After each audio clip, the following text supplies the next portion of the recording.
G'day guys, Rukshan here. Thanks for joining me for another episode of the vlog, the news vlog. I am coming from a much more boring space than yesterday. I'm here stuck on a balcony because I'm doing that work from home thing. Just because the weather's so miserable in Melbourne today, I decided to work from home. And the reason is, like you saw yesterday when I was out there covering the protest, just how horrendous the weather was. And today, as many of you living in Victoria who follow me would see, it's been raining pretty much the whole day in all across the state, and some parts of regional Victoria, sparing a thought for you guys up there, have been flooded as well. So yeah, global boiling is definitely taking on an interesting turn this year. I don't want to get too much more into the weather. I want to get up to speed with some of these news stories that I've been following today. First up, I want to talk about the spate of stabbings that we're having in our city here in Melbourne and across the state, probably even across the country. This uptick in violence. But in Melbourne, like the other day, we had some dude, run around stabbing 4 people. I believe a woman's also fighting for her life since these stabbings, right? And just think about it. You're out there with your family. You're enjoying a Friday night or a weekend after a hard day of work, and you're with your family, enjoying the city, even though it's dilapidated and has all sorts of other issues that we can discuss. You're still there enjoying the city. Some maniac runs through and starts stabbing people. It happens all the time, right? We have people running into people in our city. We have people pulling out guns in neighborhoods and shooting up buildings and homes. This morning at 4 a.m. in Donnybrook, we had such an incident. Gang violence is off the charts here. Revenge attacks, arsons, fire bombings, you name it, right? It's all happening here in Victoria. So there is an explosion in crime, particularly these knife crimes and stabbings and random attacks on people, right? Random attacks, I think that's the worst one. Just randomly being attacked, right? You're not involved in any of this gang stuff. You're just enjoying your life out here as best as you can, and you get stabbed. Thankfully, this guy, this Melbourne stabbing guy, they caught him, right? I believe his name, they've given out his name is Christopher Raftopoulos. He's 31 from Melton. All right, he's been named and the man charged of the violent weekend rampage. I believe there's about 14 or 15 charges, but they're already citing mental illness. They're saying that he doesn't even want to participate in the court process, let alone talk to his own lawyers. This is the issues that we're having around this, and how we deal with this. Again, I'm not an expert in this area or in this field, but definitely I feel like we're being let down by those in leadership at some level. Okay, second story is this coming out of New South Wales, kind of a wild story. I shared a post of this earlier on my Twitter and Instagram and Facebook, and that's this homemade so-called bomb explosives device that was left on top of a car of a pro-Palestinian supporter. I believe this person is not Palestinian themselves. This supporter, he's like an Australian bloke, as in, your typical white Australian looking guy. His name's Theo. He's got a ute, and I'm not making any stereotypes here, but they left this bomb, this crude device, on top of his hood, right in front of his house.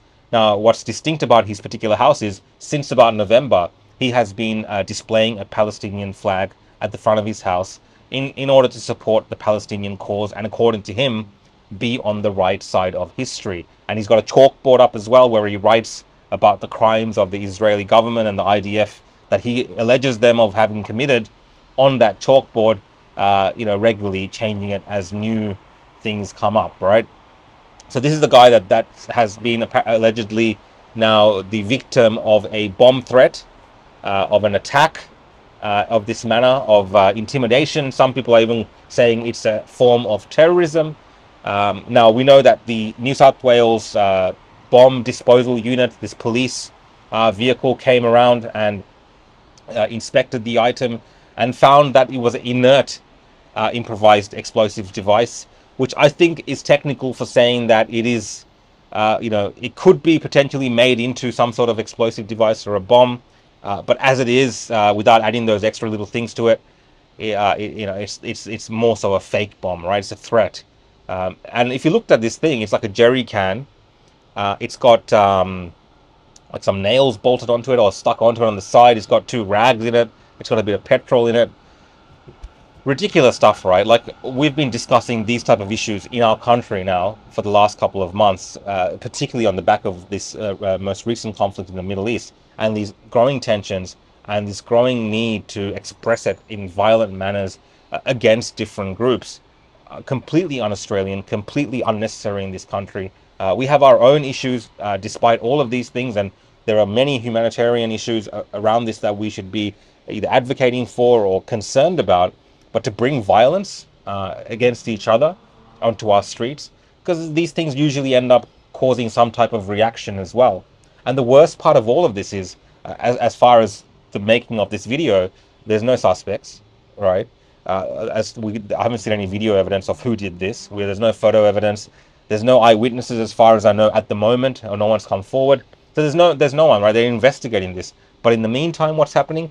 Fingers are being pointed everywhere, right? People are saying it's the Zionists. They're saying it's the Jews. They're saying it's the far right who are trying to create a stir in the public. They're saying it's the far left. They're saying it's the man himself in the house who wants to get attention. Now, this allegation, I'm not saying this, I'm just saying what I'm reading online. They're saying that it's the Arab community. They're saying it's the Palestinian community. They're saying it's just Muslims trying to get attention for themselves and show Australians that it's not just anti-Semitism. There's also Islamophobia. So it's a hoax. It's like a Jussie Smollett type situation. There's no evidence for any of this, right? It's all speculation and conjecture. It reminds me of, when we had in Victoria the Burgatory restaurant owned by a very prominent advocate for Palestine firebombed. Now, the police did rule out, I don't know how they did this, they did rule out religious or ethnic motivations for it, whatever that means. But the investigation, as far as I know, we don't have a suspect. We don't know why it happened. It's never been made clear. So there's always been conjecture and speculation around why these things happen. And people use these stories for their own purposes to blame different people and further create division and tension.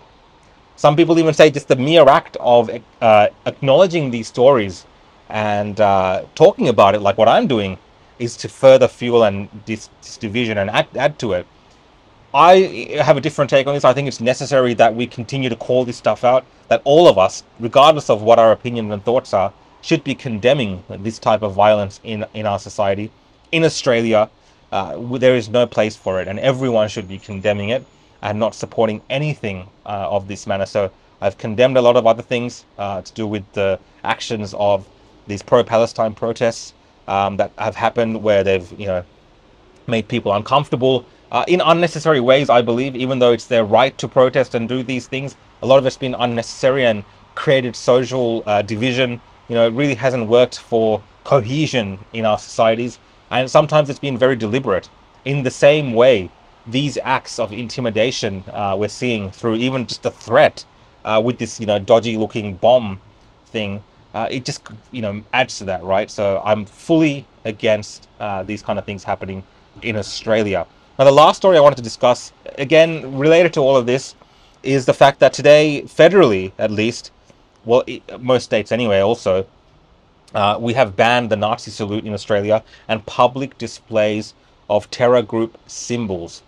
So in Victoria, this happened not that long ago as well, but now it's a federal legislation that's come into effect. So Australia-wide, I think you can face up to 12 months in jail for doing the Nazi salute and for espousing support for terror groups by displaying their symbols or trading their symbols for commerce. There's a few other things attached to this. What do you guys think of this? Because I know it touches on a few different issues. A lot of people who are into protecting free speech at all costs find these type of legislation destructive for that concept. Other people say that there needs to be a measure of control, that some of these groups who are expressing themselves in publicly with these hate symbols, we've seen a lot of that here in Victoria. Some of these more white nationalist far-right groups, they have been termed as neo-Nazis. They have been termed as displaying some of these symbols, whether it's a Nazi salute or as a Roman salute, or having these symbols on display. It does make certain segments of our community uncomfortable, but different things make different people uncomfortable. And I think what we're getting down to and what people are fearful of is governments introducing such legislation, because right now it's this list, which maybe seems quite obvious to us, but it's not wishful. Well, sorry, not wishful thinking. It's not in the distant future. It's not totally out of the realm of possibility that government might add something else on there, right? They might say, "Oh, this particular flag, this particular group that you people support, it's also dangerous speech," right? It's dangerous speech to say that vaccine manufacturers have issues, right? That's dangerous speech. I'm just spitballing here with different ideas. Let me know what your thoughts are, because I really want to do a follow up on this and give a few different takes that I read from you guys and maybe from the academic world and just general commentary around this topic. Because obviously it's all coming into effect here. There is exemptions, I believe, for academic expression in terms of these things, for artistic expression, so probably TV shows, movies, plays, theater.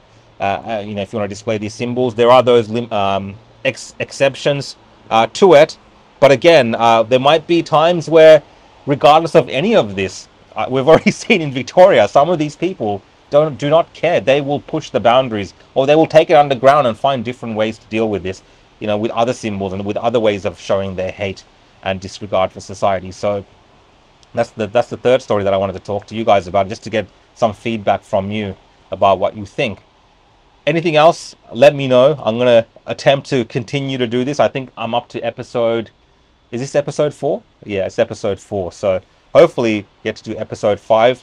I also want to do a section where I'm reading some of the comments you've left in the previous episodes and addressing some questions. So it might be a part of the vlog series. It might be a part of something else.